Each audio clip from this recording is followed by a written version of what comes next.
لوحنا الدم تاخندا واستولوا الأغلينندا أين إن الحمد لله نحمده ونستعينه ونستغفره ونعوذ بالله من شرور أنفسنا ومن سيئات أعمالنا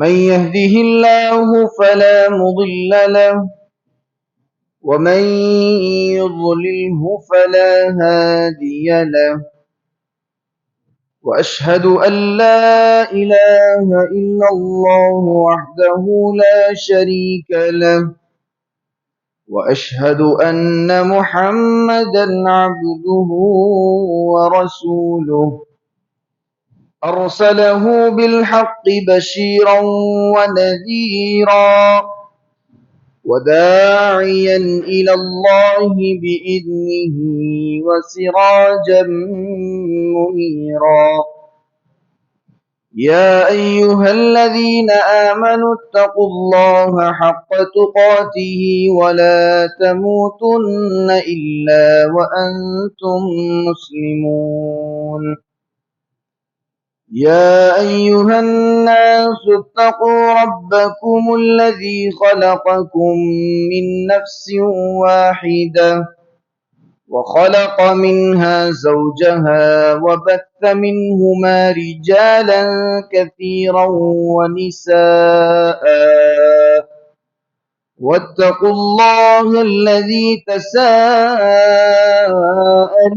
به والأرحام إن الله كان عليكم رقيبا يا أيها الذين آمنوا اتقوا الله وقولوا قولا سديدا يصلح لكم أعمالكم ويغفر لكم ذنوبكم ومن يطع الله ورسوله فقد فاز فوزا عظيما أما بعد فإن خير الحديث كتاب الله وخير الهدي هدي محمد صلى الله عليه وسلم وشر الأمور محدثاتها وكل محدثة بدعة وكل بدعة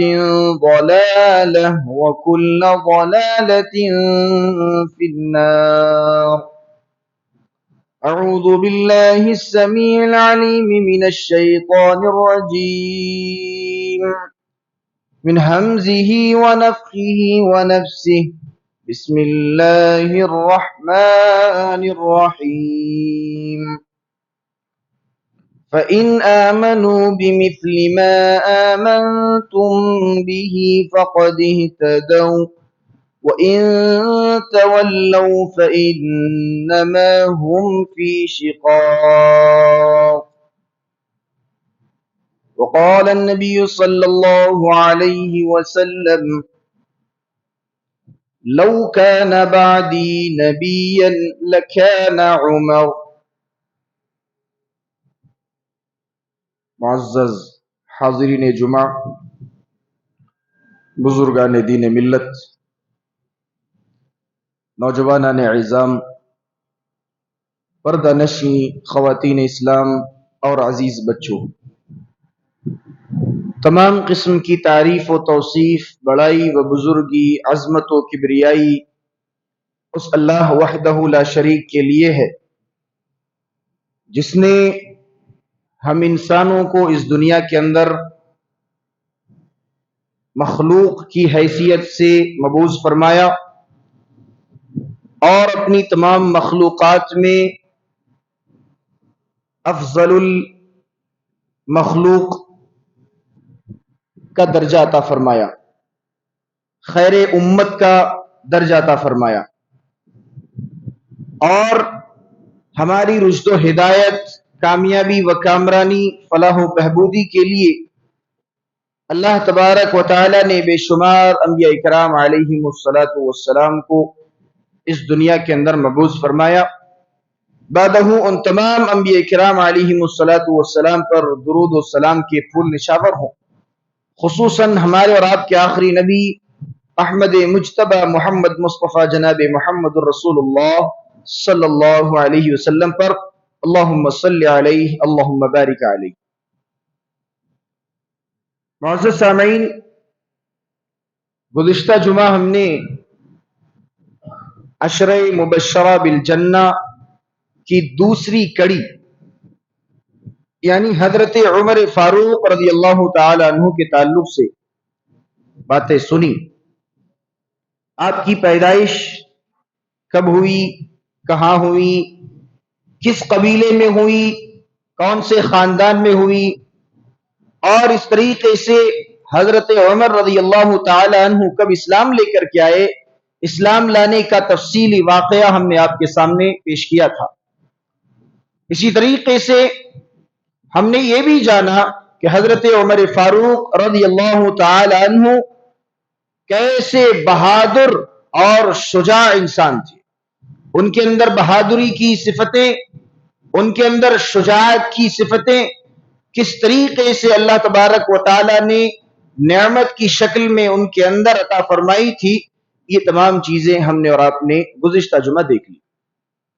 اب آئیے آج کے اس خطبہ جمعہ میں حضرت عمر رضی اللہ تعالی عنہ کی فضیلت و منقبت کے تعلق سے دیکھتے ہیں کہ اللہ کے رسول صلی اللہ علیہ وسلم کے پیارے صحابی حضرت عمر رضی اللہ تعالی عنہ خلیفہ ثانی کا مقام و مرتبہ کیا ہے، ان کی فضیلت کیا ہے، اور حدیثوں سے ہم دیکھیں گے کہ حضرت عمر رضی اللہ تعالی عنہ کی فضیلت کتنی اعلیٰ ہے، ان کا مقام کتنا بلند ہے۔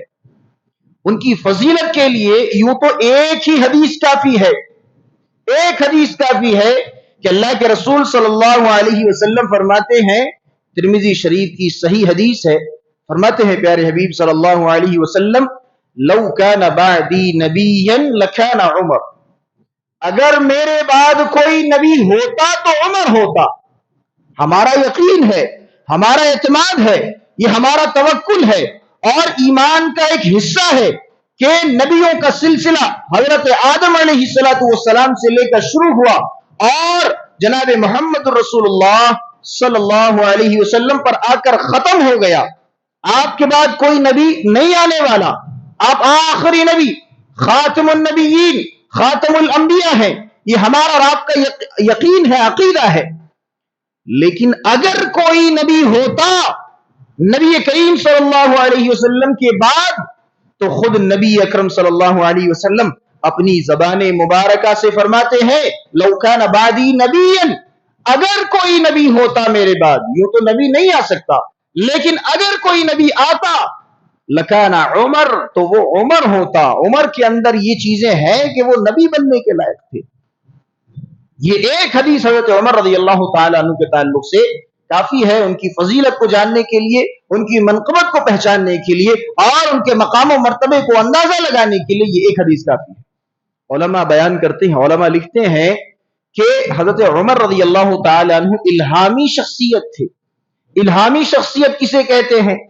ایک ہوتے ہیں نبی، رسول، جنہیں اللہ تبارک و تعالیٰ کی جانب سے وحی ملتی ہے، وحی کا نزول ہوتا ہے ان پر کتابوں کی شکل میں، اسے لکھ کر محفوظ کر لیا جاتا ہے اور وحی کا نزول ہوتا ہے، یہ نبیوں کے ساتھ ہوتا ہے۔ لیکن جو نبی نہیں ہے، غیر نبی ہوا کرتے ہیں، جو اللہ تبارک و تعالیٰ کبھی کبھار کسی انسان کو چن لیتا ہے اور اس پر الہام کرتا ہے، یعنی اپنی باتیں سیدھا اس انسان کے دل میں ڈال دیتا ہے، یہ الہام ہوا کرتا ہے۔ علماء لکھتے ہیں کہ ہر امت میں کوئی نہ کوئی الہامی شخص ہوا کرتا تھا، اس امت میں حضرت عمر رضی اللہ تعالی عنہ الہامی شخصیت ہے، کیونکہ ہم نے گزشتہ جمعہ دیکھا کہ کس طریقے سے حضرت عمر رضی اللہ تعالی عنہ نبی کریم صلی اللہ علیہ وسلم کو کوئی مشورہ دیتے ہیں، اللہ تبارک و تعالی آسمان سے اس کے مشورے کی تائید کرتا ہے۔ حضرت عمر نے مشورہ دیا، اے اللہ کے رسول، یہ 70 قیدی جو بدر میں قید کیے گئے انہیں قتل کر دیا جائے۔ اللہ کے رسول صلی اللہ علیہ وسلم نے حضرت ابو بکر کی رائے کو ترجیح دی۔ اللہ تبارک و تعالی نے بعد میں آیت نازل فرمائی، اے نبی صلی اللہ علیہ وسلم، اللہ کے حکم کے آنے سے پہلے پہلے یہ آپ کو اختیار نہیں تھا کہ آپ فیصلہ سنا دیں۔ عمر کا فیصلہ درست تھا۔ اور پردے کی آیتیں کب نازل ہوئی؟ ہم نے دیکھا حضرت عمر رضی اللہ تعالیٰ عنہ نے آ کر کے جب اللہ کے رسول سے کہا، اے اللہ کے رسول، آپ کے پاس اچھے لوگ بھی آتے ہیں، برے لوگ بھی آتے ہیں، منافق بھی آتے ہیں، مشرکین بھی آتے ہیں، کفار بھی آتے ہیں، تمام قسم کے لوگ آپ کے پاس آتے ہیں، اور ازواج مطہرات بھی کبھی کبھار بیٹھی رہتی ہیں، یا ہم صحابہ بھی کبھی ازواج مطہرات کے پاس جا کر کے کچھ چیزیں دریافت کرتے ہیں، کچھ سوال کرتے ہیں۔ حضرت عمر رضی اللہ تعالیٰ عنہ کون ہے؟ اللہ کے رسول کے سسر بھی ہیں، اللہ کے رسول کے سسر بھی ہیں۔ حضرت حفصہ رضی اللہ تعالیٰ عنہ اللہ کے رسول کی زوجیت میں تھی۔ آتے ہیں عمر رضی اللہ تعالیٰ، اے اللہ کے رسول، ازواج مطہرات کو پردے کا حکم دے دیجیے، اچھا نہیں لگتا۔ اللہ تبارک و تعالیٰ نے آیت نازل فرما دی، وَإِذَا سَأَلْتُمُوهُنَّ مَتَاعًا فَاسْأَلُوهُنَّ مِنْ وَرَاءِ حِجَابٍ۔ اے لوگوں سن لو، اے صحابہ کرام سن لو، اے دنیا کے تمام لوگوں سن لو، وَإِذَا سَأَلْتُمُوهُنَّ مَتَاعًا، جب کبھی تم نبی کی بیویوں سے کچھ مطالبہ کرو، جب تم کبھی نبی کی بیویوں سے کچھ سوال کرو، کوئی بھی حاجت ہو، متاعًا فَاسْأَلُوهُنَّ مِنْ وَرَاءِ حِجَابٍ، تو سن لو کہ تم پردے کی آڑ میں اپنی حاجتوں کو پوری کرو گے، پردے کی آڑ میں تم سوال کیا کرو گے، پردے کی آڑ میں اپنی ضرورتوں کو ازواج مطہرات کے سامنے رکھا کرو گے۔ یہ حضرت عمر رضی اللہ تعالیٰ عنہ کی شخصیت تھی کہ اللہ تبارک و تعالیٰ ان کے فیصلوں کو، ان کے مشوروں کو قرآنی آیات میں تبدیل کر دیا کرتا تھا۔ عبداللہ ابن عمر کا بیان ہے کہ ابا جان نے جب کبھی کوئی ارادہ کیا کہ میرا یہ گمان ہے، کیا ارادہ کیا؟ حضرت عمر رضی اللہ تعالیٰ عنہ نے جب کبھی ایسا کہا کہ میرا گمان ایسا ہے، تو عبداللہ ابن عمر رضی اللہ تعالیٰ عنہ کہتے ہیں کہ میرے ابا جان کا گمان کبھی غلط نہیں ہوا، بلکہ میرے ابا جان کی تائید قرآن کی آیتیں کر دیتی ہیں۔ یہ حضرت عمر رضی اللہ تعالیٰ عنہ کی فضیلت تھی کہ اللہ تبارک و تعالیٰ نے انہیں الہامی شخصیت بنایا تھا، ان کے دل میں الہام ہوا کرتا تھا۔ یہ علماء کی ایک جماعت کا اجماع ہے کہ حضرت عمر رضی اللہ تعالیٰ عنہ الہامی شخصیت تھے۔ اللہ تبارک و تعالیٰ کی باتیں، اللہ تبارک و تعالیٰ کبھی کبھار حضرت عمر کے دل میں اپنی باتیں ڈال دیا کرتا تھا، جو صحیح باتیں ہوا کرتی تھی ڈال دیا کرتا تھا، دل میں باتیں آ جاتی تھی۔ یہ حضرت عمر رضی اللہ تعالیٰ عنہ۔ اور اسی طریقے سے حضرت عمر کی فضیلت کو دیکھنا ہے، اللہ کے رسول کی بڑی مشہور حدیث، اللہ کے رسول فرماتے ہیں کہ ان اللہ جعل الحق علی لسان عمر وقلبہ، کہ اللہ تبارک و تعالی نے حق کو عمر کی زبان پر اس کے دل میں لکھ دیا ہے۔ حق کو، حق کیا ہے؟ انسان جس پر چل کر ہدایت یافتہ ہو جائے۔ حق کیا ہے؟ انسان جس پر چل کر کے اللہ تبارک و تعالیٰ کا قریبی بن جائے۔ حق کیا ہے؟ انسان جس پر چل کر کے اللہ کے رسول صلی اللہ علیہ وسلم کو مطیع و فرما بردار ہو جائے۔ حق کیا ہے؟ حق تو وہ راستہ ہے کہ جس پر انسان چل کر کے اپنے آپ کو جنت کا مستحق ٹھہرا دے۔ حق یہ ہے۔ اللہ کے رسول فرماتے ہیں ان اللہ جعل الحق علی لسان عمر وقلبہ، اللہ تبارک و تعالی نے اس حق کو، جسے اپنا کر انسان ہدایت یافتہ ہو جاتا ہے، جسے اپنا کر انسان جنت کا مستحق ٹھہرا لیتا ہے اپنے آپ کو، اس حق کو اللہ تبارک و تعالی نے عمر کی زبان پر بھی لکھ دیا اور عمر کے دل پر بھی لکھ دیا۔ عمر جب کوئی بات کہتے ہیں تو حق بات کہتے ہیں، عمر جب کوئی مشورہ دیتے ہیں دل سے، حق مشورہ دیتے ہیں۔ یہ عمر رضی اللہ تعالیٰ عنہ کی فضیلت ہے، اللہ کے رسول صلی اللہ علیہ وسلم نے بیان فرمایا۔ اور آگے بڑھتے ہیں، حضرت عمر رضی اللہ تعالیٰ عنہ جب اسلام لاتے ہیں، اللہ کے رسول سے سوال کرتے ہیں، دیکھا کہ دار ارقم میں لوگ چھپ چھپ کر نمازیں پڑھ رہے ہیں، اب تک کوئی آگے بڑھ کر کے نماز نہیں پڑھ رہے، کھلا کھلا خانہ کعبہ میں جانے کی کسی کی ہمت نہیں ہو رہی ہے، حالانکہ حضرت حمزہ رضی اللہ تعالیٰ عنہ بھی اسلام لا چکے تھے، اب تک کوئی خانہ کعبہ میں جا کر نماز نہیں پڑھ رہے ہیں۔ حضرت عمر رضی اللہ تعالیٰ عنہ نے اللہ کے رسول صلی اللہ علیہ وسلم سے سوال کیا، اے اللہ کے رسول مجھے بتلائیے، کیا ہم حق پر نہیں ہیں؟ کیا ہمارا راستہ سیدھا نہیں ہے؟ کیا ہمارا راستہ حق والا نہیں ہے؟ اللہ کے رسول نے کہا، اے عمر کیوں نہیں، یہی تو سیدھا راستہ ہے، یہی تو حق ہے۔ پھر کہا، اے اللہ کے رسول جب ہم حق پر ہیں تو کیوں کسی سے ڈرنا؟ اے اللہ کے رسول چلیے آج سے دار ارقم میں نہیں، خانہ کعبہ میں ہم نماز ادا کریں گے۔ اور صحابہ بیان کرتے ہیں کہ حضرت عمر کے اسلام لانے کے بعد پہلی مرتبہ ہم نے جماعت کے ساتھ خانہ کعبہ کے اندر نمازیں پڑھی۔ یہ حضرت عمر رضی اللہ تعالیٰ عنہ کی بہادری کا جو ہے مظاہرہ تھا کہ حضرت عمر رضی اللہ تعالیٰ عنہ اسلام لانے کے بعد کھلم کھلا عبادتیں کیا کرتے تھے، کسی سے ڈر نہیں، کسی کا خوف نہیں۔ جب اسلام نہیں لائے تھے تو اسلام کے سب سے بڑے دشمن تھے اور اتنے سخت تھے کہ کوئی اسلام لاتا تو انہیں مارتے ستاتے تھے، پیٹتے تھے۔ لیکن جب اسلام لے کر کے آ گئے تو وہی سختی اور وہی جو ہے سنگ دلی اور وہی پتھر دلی حضرت عمر رضی اللہ تعالیٰ عنہ کی اسلام کے دفاع کے لیے استعمال ہونے لگی۔ حضرت عمر رضی اللہ تعالیٰ عنہ سخت تھے، اس کا اندازہ آپ ان کے خطبے سے لگا سکتے ہیں۔ حضرت عمر رضی اللہ تعالیٰ عنہ خلیفہ بنتے ہیں، ابو بکر صدیق رضی اللہ تعالیٰ عنہ کی وفات ہوتی ہے۔ حضرت ابو بکر صدیق رضی اللہ تعالیٰ عنہ نے عمر رضی اللہ تعالیٰ عنہ کو خلیفہ مقرر کر دیا۔ حضرت ابو بکر کی وفات کے بعد عمر کھڑے ہوتے ہیں، پہلا خطبہ دیتے ہیں، اے لوگوں مجھے معلوم ہے کہ میرا خلیفہ بننا تمہیں پسند نہیں ہے، اے لوگوں مجھے معلوم ہے کہ میرا خلیفہ بننا تمہیں پسند نہیں ہے، کیونکہ میں سخت مزاج ہوں، میں بڑی سختیاں کرتا ہوں، مجھے معلوم ہے کہ تم میرا خلیفہ بننا تم پسند نہیں کرتے، لیکن کیا کروں، مجھے بھی خلیفہ بننے کا کوئی شوق نہیں، مجھے بھی خلافت کی کوئی خواہش نہیں، لیکن کیا کروں، یہ ایک ذمہ داری ہے اور یہ ایک امانت ہے جس سے حضرت ابو بکر نے مجھ پر سونپ دی ہے اور یہ امانت اب مجھے پوری کرنی پڑے گی۔ لیکن یاد رکھو ہمارے اور تمہارے درمیان کتاب اللہ ہے، اللہ کی کتاب ہے، جب کبھی کوئی معاملہ پیش آ جائے تو ہمارا فیصلہ کتاب سے ہوگا، اللہ کی کتاب سے ہو جائے گا کہ کون غلط ہے کون صحیح ہے، یہ فیصلہ کتاب سے کر دیا جائے گا۔ اور اے لوگوں سنو، اگر میں کبھی غلط ہو جاؤں تو مجھے سیدھا کر دینا، اگر میں سیدھا چلوں تو میری اطاعت کر لینا، میری فرما برداری کرتے رہنا، لیکن جہاں میرا راستہ غلط ہو گیا اور جہاں میں راستے سے بھٹک گیا، اے لوگوں مجھے تم سیدھا کر دینا۔ مجمع سے ایک صحابی اٹھتے ہیں، تلوار نکالتے ہیں، تلوار لہراتے ہوئے کہتے ہیں، اے عمر اگر آپ غلط راستے پر گئے اور آپ نے غلطی کی، آپ نے کوئی غلطی کر دی تو پھر ہماری تلوار ہوگی اور آپ کی گردن ہوگی، ہم آپ کو تلوار کے ذریعے سے سدھار دیں گے۔ حضرت عمر رضی اللہ تعالیٰ عنہ کا جواب کیا تھا؟ شکریہ ادا کرتے ہیں، حضرت عمر رضی اللہ تعالیٰ عنہ شکریہ ادا کرتے ہیں کہ اللہ کا لاکھ لاکھ شکر ہے الحمدللہ کہ میں ایسی امت میں ہوں کہ یہ امت اپنے امیر کو بھی سیدھا کرنے کی طاقت رکھتی ہے اور اپنے امیر کو آنکھ دکھانے کی طاقت رکھتی ہے اگر وہ غلط ہو جائے۔ یہ حضرت عمر رضی اللہ تعالیٰ عنہ کی سختی تھی کہ انہوں نے پہلے ہی بھانپ لیا تھا کہ میرا خلیفہ بننا لوگوں کو پسند نہیں کا مطلب اتفاق صحابہ کی اجماع کے ساتھ لوگوں نے خلیفہ مانا، لیکن حضرت عمر کا جو مزاج تھا وہ بڑا سخت ہوا کرتا تھا، بہت سخت مزاج تھے حضرت عمر رضی اللہ تعالیٰ عنہ، بات بات پر تلوار نکال لیا کرتے تھے۔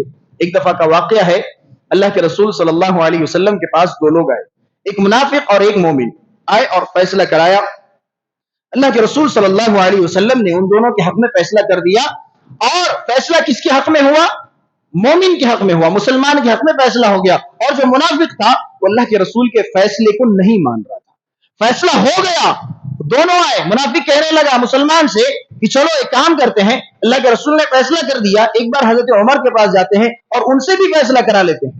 جاتے ہیں دونوں، حضرت عمر کے پاس پہنچتے ہیں، وہ مسلمان بندہ کہتا ہے، اے عمر اللہ کے رسول کے پاس ہم گئے تھے، نبی کریم صلی اللہ علیہ وسلم نے فیصلہ کر دیا، لیکن اسے اللہ کے رسول کے فیصلے پر اطمینان نہیں آیا، لہذا ہم تمہارے پاس آ گئے۔ حضرت عمر رضی اللہ تعالیٰ عنہ نے اس منافق سے کہا، پوچھا کیا یہ بات صحیح ہے؟ کیا یہ صحابی صحیح کہہ رہے ہیں کہ اللہ کے رسول نے اس معاملے میں فیصلہ کر دیا ہے؟ کہا ہاں، لیکن میں چاہتا ہوں، منافق کیا کہتا ہے، میں چاہتا ہوں کہ اس کا فیصلہ آپ کریں، اے عمر آپ کریں۔ حضرت عمر رضی اللہ تعالیٰ عنہ کی جگہ اگر ہم اور آپ ہوتے تو ہم کیا اپنے آپ کو بڑا سمجھتے کہ ارے اللہ کے رسول کا فیصلہ نہیں مانا، میرے پاس ہے، میرا فیصلہ یہ ماننا چاہ رہے ہیں، چلو میں کچھ اچھا فیصلہ کر دیتا ہوں۔ حضرت عمر رضی اللہ تعالیٰ عنہ نے کیا کیا؟ کہا رکو ایک منٹ، یہاں رکو تھوڑا، اندر گئے، تلوار لے کر کے آئے اور ایک لمحے کے لیے بھی نہیں سوچا اور فوراً اس منافق کی گردن اڑا دی اور کہا کہ جب اس آدمی نے اللہ کے رسول کے فیصلے کو نہیں مانا تو پھر اس کے آگے عمر کا فیصلہ کیا، اس کے آگے دنیا کے کسی انسان کا فیصلہ کیا؟ نبی اکرم صلی اللہ علیہ وسلم کا فیصلہ ہمارے لیے فیصلہ ہے اور وہی اٹل فیصلہ ہے۔ قرآن حکیم کی وہ آیت حضرت عمر کے سامنے تھی، فلا وربک لا یؤمنون حتی یحکموک فیما شجر بینہم ثم لا يجدوا في انفسهم حرجا مما قضيت ويسلموا تسلیما، کہ تم اس وقت تک مومن ہی نہیں ہو سکتے جب تک کہ تمہارے تمام کے تمام معاملات نبی کریم صلی اللہ علیہ وسلم کے سپرد نہ کر دیے جائے، اور جب نبی کی جانب سے کوئی فیصلہ آئے تو اس فیصلے کو بلا چوں چرا جب تک انسان تسلیم نہ کر لے آدمی مومن نہیں ہو سکتا۔ حضرت عمر نے دیکھا کہ یہ منافق اللہ کے رسول کو فیصلے کو نہیں مان رہا ہے، تو پھر کیا ہوا؟ وہ منافق ظاہری اعتبار سے وہ کیا ہو گیا؟ نفاق کا شکار ہو گیا، اور جب رسول کے فیصلے کا انکار کر دیا تو قرآن کی آیت کی روشنی میں وہ آدمی کافر ہو گیا، مومن ہی نہیں رہا وہ۔ حضرت عمر نے تلوار نکالی، گردن مار دی۔ یہ سختی تھی حضرت عمر کی، اتنے سخت مزاج تھے کہ تلوار نکال دیتے تھے اور گردن بھی اڑ جاتی تھی، سوچتے نہیں تھے۔ لیکن اللہ کے رسول صلی اللہ علیہ وسلم کے پاس بات آئی، اللہ کے رسول صلی اللہ علیہ وسلم نے بھی حضرت عمر کی تائید کر دی، کہا کہ حضرت عمر کا فیصلہ غلط نہیں تھا، اس نے اچھا کیا کہ اس کی جو ہے گردن اڑا دی۔ یہ حضرت عمر رضی اللہ تعالیٰ عنہ کی شخصیت تھی۔ اور اسی طریقے سے حضرت عمر رضی اللہ تعالیٰ عنہ کیسے سخت مزاج تھے۔ ایک دفعہ اللہ کے رسول صلی اللہ علیہ وسلم صحابہ کے درمیان بیٹھے ہوئے تھے، اچانک آپ صلی اللہ علیہ وسلم اٹھے اور مجلس سے چلے گئے۔ کافی دیر ہو گیا، صحابہ کرام منتظر ہیں، ارے اللہ کے رسول ہو سکتا ہے کسی ضرورت کے لیے گئے ہوں، اب آئیں گے تب آئیں گے، اب آئیں گے تب آئیں گے، اللہ کے رسول آ ہی نہیں رہے، کافی دیر ہو گئی۔ صحابہ کرام کو ڈر لاحق ہوا، کہیں اللہ کے رسول صلی اللہ علیہ وسلم کو کسی دشمن رسول نے کہیں ان پر حملہ نہ کر دیا ہو، اللہ کے رسول صلی اللہ علیہ وسلم پر کوئی حملہ نہ ہو گیا ہو۔ صحابہ کو یہ فکر لاحق ہوئی، صحابہ ڈھونڈنے کے لیے نکلے، اللہ کے رسول کو ڈھونڈنے کے لیے نکلے۔ حضرت ابو ہریرہ رضی اللہ تعالی عنہ اللہ کے رسول کے پاس سب سے پہلے جا پہنچتے ہیں، دیکھا کہ اللہ کے رسول ایک باغ میں بیٹھے ہوئے ہیں، ایک باغ میں بیٹھے ہوئے ہیں۔ حضرت ابو ہریرہ کو دیکھا، پوچھا اللہ کے رسول نے، ابو ہریرہ کیا ہوا، کیوں آئے؟ کہ اللہ کے رسول آپ اچانک اٹھ کر کے چلے گئے، ہمیں ڈر لاحق ہوا کہ کہیں آپ پر کوئی خطرہ نہ آ گیا ہو، اسی لیے ہم آپ کو ڈھونڈنے کے لیے نکل گئے۔ حضرت ابو ہریرہ رضی اللہ تعالی عنہ کو اللہ کے رسول صلی اللہ علیہ وسلم نے ایک جملہ دیا اور کہا کہ جاؤ اسے پورے عرب میں پھیلا دو، پورے مکے میں پھیلا دو، مدینے میں پھیلا دو۔ وہ جملہ کیا تھا؟ من قال لا الہ الا اللہ دخل الجنہ۔ جاؤ ابو ہریرہ، جا کر کے تمام لوگوں سے کہہ دو کہ جس نے لا الہ الا اللہ کلمہ کا اقرار کیا اس کے لیے جنت ہے، وہ جنت میں داخل ہو جائے گا۔ اور کہیں لوگ حضرت ابو ہریرہ کو جھوٹا نہ مانے، اس لیے اللہ کے رسول نے اپنی جوتیاں نکال کر دے دی، کہا لو یہ میری جوتیاں لے کر کے جاؤ، ثبوت کے طور پر کہ تم میرے پاس سے جا رہے ہو اور میری بات لے کر کے جا رہے ہو۔ حضرت ابو ہریرہ نکلے، گئے، راستے میں جو مل رہے ہیں انہیں کہہ رہے ہیں من قال لا الہ الا اللہ دخل الجنہ، من قال لا الہ الا اللہ دخل الجنہ، جس نے لا الہ الا اللہ کی گواہی دی اسے جنت مل گئی، جس نے لا الہ الا اللہ کی گواہی دی اسے جنت میں داخلہ مل گیا۔ اتنے میں حضرت عمر رضی اللہ تعالی عنہ نے حضرت ابو ہریرہ کو یہ کہتے ہوئے سن لیا، سینے پر ایک لات زور سے مارا کہ حضرت ابو ہریرہ جو ہے دور جو ہے جا کر گر گئے، ایک لات سینے پر مارا، حضرت ابو ہریرہ پیچھے ہٹ کر کے گر گئے اور اٹھے، روتے ہوئے اللہ کے رسول کے سامنے آئے، اللہ کے رسول کی خدمت میں حاضر ہوئے۔ حضرت ابو ہریرہ کو روتا ہوا دیکھ کر اللہ کے رسول نے پوچھا، اے ابو ہریرہ کیا ہوا، کیا معاملہ ہے، کیوں رو رہے ہو؟ کہ اللہ کے رسول آپ نے جو کلمہ بتایا تھا میں لوگوں کے سامنے جا کر کے وہ بیان کر رہا ہوں، وہ پیش کر رہا ہوں، اتنے میں حضرت عمر آتے ہیں اور مجھے لات مار دیتے ہیں، اور بہت زور کی لات ماری اللہ کے رسول۔ حضرت ابو ہریرہ روتے ہیں، پیچھے پیچھے حضرت عمر بھی آ رہے ہیں، اللہ کے رسول نے بلایا، کہا عمر کیوں مارا؟ اللہ کے رسول کہ آپ نے یہ کلمہ حضرت ابو ہریرہ کو بتانے کے لیے کہا تھا؟ کہا ہاں اے اللہ کے رسول، اگر یہ کلمہ لوگوں کے سامنے بیان کر دیا جائے تو لوگ عمل سے دور ہو جائیں گے، صرف لا الہ الا اللہ پڑھ کر گھر میں سو جائیں گے، نہ نمازیں پڑھیں گے، نہ روزے رکھیں گے، نہ زکوٰۃ دیں گے، نہ حج کریں گے، نہ عمرے کریں گے، نہ صدقات و خیرات کریں گے۔ اے اللہ کے رسول یہ بات تو درست ہے کہ میزان عدل میں اللہ تبارک و تعالیٰ کے نزدیک لا الہ الا اللہ کلمے کے زیادہ جو ہے اس سے بڑھ کر کے کوئی اور کلمہ وزنی نہیں ہو سکتا، لیکن اگر یہ کلمہ ابھی لوگوں کو معلوم ہو جائے تو سارے کے سارے لوگ صرف کلمہ پڑھ لیں گے اور عبادتوں سے دور ہو جائیں گے، عبادتوں کا جذبہ ان کے اندر سے ختم ہو جائے گا، عبادتوں کا جذبہ، نیکیوں کا جذبہ ان کے اندر سے ختم ہو جائے گا۔ اللہ کے رسول صلی اللہ علیہ وسلم عمر کے مشورے کی تائید کرتے ہیں اور منع کر دیتے کہ چلو ابھی مت بتاؤ، حضرت عمر جو کہہ رہے ہیں اس کو مان لو، ابھی جا کر کے لوگوں کے سامنے نہ بتاؤ۔ یہ حضرت عمر کی سختی تھی کہ فوراً بات پر غصہ ہو جاتے تھے، جس طریقے سے حضرت ابو ہریرہ کو انہوں نے لت مار دیا۔ اسی طریقے سے حضرت عمر رضی اللہ تعالی عنہ جس طرح جو ہے سخت مزاج تھے، خلیفہ بننے کے بعد اسی طرح نرم دل ہو گئے تھے،